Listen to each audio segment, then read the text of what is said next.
कई नवाचारों पर ध्यान केंद्रित कर रहे हैं। एक शहर में रहने वाले 40% लोगों से शहरों की भीड़भाड़ है, जिसमें यातायात की समस्या होती है। इससे निपटने पर हमें ध्यान लगाना होगा। आकाश और क्लास जी एयर स्पेस जमीन की सतह से 400 फीट ऊपर है। इसका हम उपयोग कर सकते हैं। हमें सोचना होगा कि हम रोडवेज या स्काईवेज का निर्माण कैसे कर सकते हैं। हम ड्रोन का सहारा ले सकते हैं, जो कि हवा में सुरक्षित रूप से चारों ओर उड़ सकते हैं। Actually fly around safely and securely in this airspace. IISc में रोबोटिक्स के तकनीकी सहयोगी आदित्य वर्मा सागी भविष्य की मशीनों को विकसित करने में प्रोफेसर शर्मा के साथ मिलकर काम कर रहे हैं। वे हमें खुफिया प्रणालियों पर आधारित कई तकनीक दिखाते हैं। इस रोबोट को भारतीय विज्ञान संस्थान की प्रयोगशाला में विकसित किया गया था और इसमें हम मशीन लर्निंग और रीइंफोर्समेंट लर्निंग का पता लगाने की कोशिश कर रहे हैं। For example, what is the equivalent of a traffic junction in the sky? उदाहरण के लिए हम आकाश में सड़कों के समांतर क्या कर सकते हैं। आप यहाँ ड्रोन के बारे में सोच सकते हैं, जिनमें पायलट की जरूरत नहीं होती। Pilot in them. These will be small drones. How do you manage all these drones? Drone आपस में टकराए नहीं, इसका प्रबंधन आप कैसे करेंगे? दुनिया के किसी भी इंसान के पास इन सवालों का जवाब नहीं है और इसलिए भारत के पास इस दिशा में कुछ करने के लिए बड़ा अवसर है। To actually develop these technologies. सरकार का उद्देश्य भारत के प्रमुख तकनीकी संस्थानों में साइबर फिजिकल प्रणालियों के क्षेत्र को बढ़ावा और प्रोत्साहन देना है और ऐसी कई सुपर इंटेलिजेंट मशीनों का विकास करना है जिनमें डेटा का विश्लेषण करने और जटिल समस्याओं को हल करने की क्षमता हो।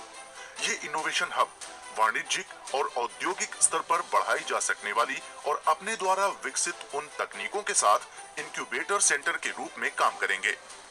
We have to be totally future ready because this is going to have impact which is हमें भविष्य के लिए तैयार रहना होगा क्योंकि इसका असर हम पर जरूर पड़ेगा, जो कि हर चीज के लिए महत्वपूर्ण है, चाहे वह कौशल हो, शिक्षा हो या फिर नौकरी। यह हर क्षेत्र से संबंधित है। if you're looking at health, you're looking इसलिए आप स्वास्थ्य, नैदानिक प्रयासों, टेलीमेडिसिन, स्वास्थ्य सेवाओं की डिलीवरी, कृषि, परिवहन, ऊर्जा, नेटवर्क और जल नेटवर्क सभी पर इसका असर देख सकते हैं। जहां भी आप चीजों को बेहतरीन और कुशल बनाना चाहते हैं, उसके लिए आपके पास साइबर फिजिकल सिस्टम होना जरूरी है। So you're going to have cyber physical systems working there. The global impact is going to be so इसका वैश्विक प्रभाव पड़ना तय है, इसलिए हमें नौकरियों और कौशल का विकास करना पड़ेगा। and the skills we यही कारण है कि ये मिशन शिक्षा, प्रशिक्षण और कौशल पर भी उतना ही जोर देता है जितना नए ज्ञान के उत्पादन और उन्हें नए अवसरों में बदलने के लिए देता है। also producing new knowledge as well as consuming new knowledge to convert that into new opportunities. इन अवसरों का उपयोग करके हम उन सेवाओं को वितरित करना चाहते हैं जिन्हें आप पुरानी तकनीक के साथ वितरित नहीं कर सकते। Delivered now.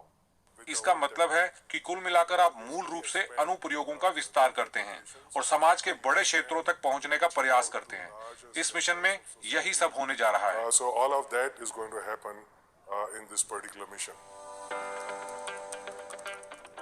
मिशन का उद्देश्य ज्ञान सृजन, मानव संसाधन विकास, अनुसंधान, प्रौद्योगिकी और उत्पाद विकास, नवाचार तथा व्यवसायीकरण संबंधी व्यापक राष्ट्रव्यापी प्रयासों से समन्वित और एकीकृत सीपीएस प्रौद्योगिकियों के लिए एक मजबूत नींव और एक सहज पारिस्थितिकी तंत्र विकसित करना है। भारत के दिग्गज वैज्ञानिक संस्थान जैसे कि भारतीय प्रौद्योगिकी संस्थान, भारतीय विज्ञान संस्थान, भारतीय विज्ञान शिक्षा और अनुसंधान संस्थान और विज्ञान और इंजीनियरिंग अनुसंधान बोर्ड इस महत्वाकांक्षी कार्य को साकार करने का बीड़ा उठा रहे हैं।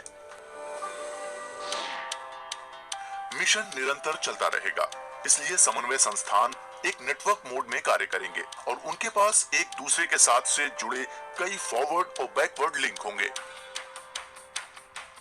एनएमआईसीपीएस के पहले चरण में 6 टेक्नोलॉजी वर्टिकल्स पर आधारित इनोवेशन हब स्थापित करने पर ध्यान केंद्रित किया गया है। कृत्रिम बुद्धिमत्ता और मशीन लर्निंग। एआई एक कंप्यूटर प्रोग्राम या एक मशीन के सोचने और सीखने की क्षमता है, जबकि मशीन लर्निंग आर्टिफिशियल इंटेलिजेंस का एक अनुप्रयोग है। दूसरा, इंटरनेट से जुड़ी चीजें, सेंसर, एक्टिवेटर्स और कंट्रोल जैसी चीजों के लिए टेक्नोलॉजी है। IoT एक तकनीकी अवधारणा है जो दैनिक जीवन की वस्तुओं, इलेक्ट्रॉनिक उपकरणों, सॉफ्टवेयर और सेंसर से लैस हैं और इंटरनेट तथा एक दूसरे से जुड़ी हुई हैं। ये सभी चीजें एक बुद्धिमत्ता और संवेदी तरीके से काम करती हैं और आंकड़ों को इकट्ठा तथा संचारित करती हैं।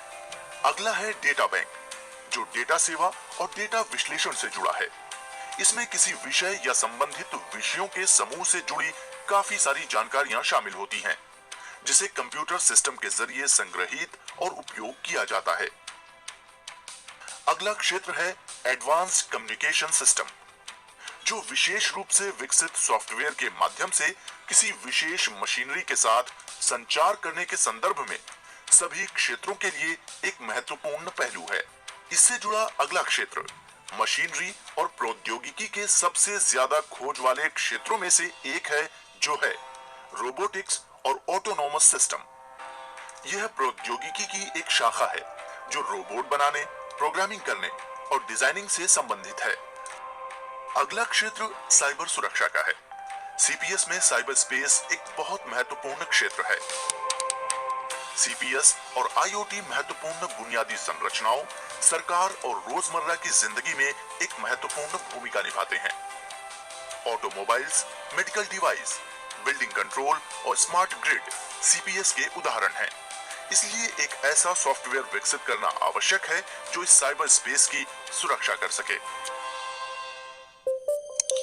तो कैसे ये प्रौद्योगिकी के क्षेत्र CPS सपने को आगे ले जाने में उपयोगी है? चौराहों और सड़कों पर लगी लाल बत्तियों का उदाहरण लें। इन चौराहों पर लगे सेंसर्स के बारे में सोचिए, जो इस तरह से अनुकूलित हैं कि वे पैसेंजर्स के लिए प्रतीक्षा के समय को कम करते हैं। इससे दुर्घटनाओं की संख्या में कमी हुई है और ये ईंधन की खपत को भी कम करता है। इसलिए आज हम जो कुछ भी इंसानी तौर पर करते हैं, अगर इसे सेंसर के साथ किया जा सकता है तो इसका हमारी रोजमर्रा की जिंदगी पर काफी असर पड़ेगा। For example, inventory control. उदाहरण के लिए एक बड़ी फैक्ट्री में चीजों पर नियंत्रण इस तरह किया जाता है। आपके पास बहुत सारी जानकारी निकल कर आ रही है Need to factor in that information. और आपको कुछ विशेष प्रकार के मॉडल बनाने के लिए उस जानकारी में तथ्य चाहिए। आपको पता होना चाहिए कि कच्चा माल कहां से आ रहा है, जैसे कि हम करते आए हैं। इसे मशीनों की सहायता से और बढ़िया तरीके से किया जा सकता है। With the way we do it now. कोविड-19 का यह समय हमें बता रहा है कि हमारा भविष्य डिजिटल और साइबर पर आधारित होगा। Future is all digital, it's all cyber. इस क्षेत्र में हुए विकास को देखें।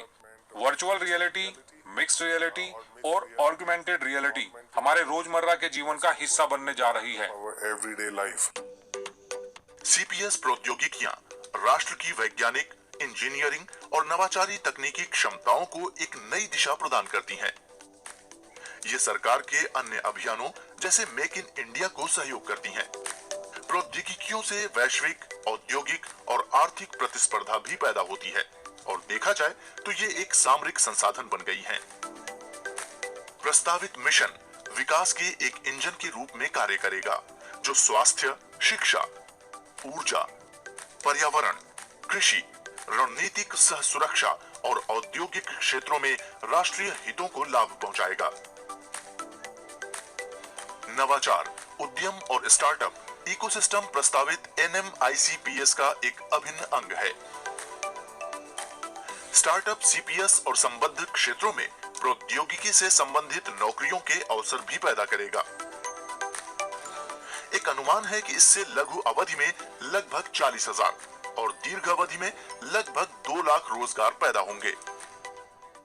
I think the Atmanirbhar Bharat is a very timely initiative. मुझे लगता है कि आत्मनिर्भर भारत सरकार द्वारा की गई एक बहुत ही सामयिक पहल है। जाहिर है कि यह मेक इन इंडिया का एक भाग है। आत्मनिर्भर भारत का भाव यही है कि हम जो करते हैं उसमें आत्मनिर्भर बनना होगा। Self-reliant in what we do. And if you see our world, our society, हमारी दुनिया प्रौद्योगिकी पर बहुत कुछ निर्भर करती है और ये प्रौद्योगिकियां बड़े पैमाने पर पश्चिमी देशों द्वारा विकसित की जाती हैं। THI का विजन इसे बदलना है। science and technology, to create these technology innovation hubs, is to really change that. Can we actually क्या create हम वास्तव में मूलभूत तकनीकियों का विकास कर सकते हैं और उन्हें समाज के लिए उपलब्ध करा सकते हैं?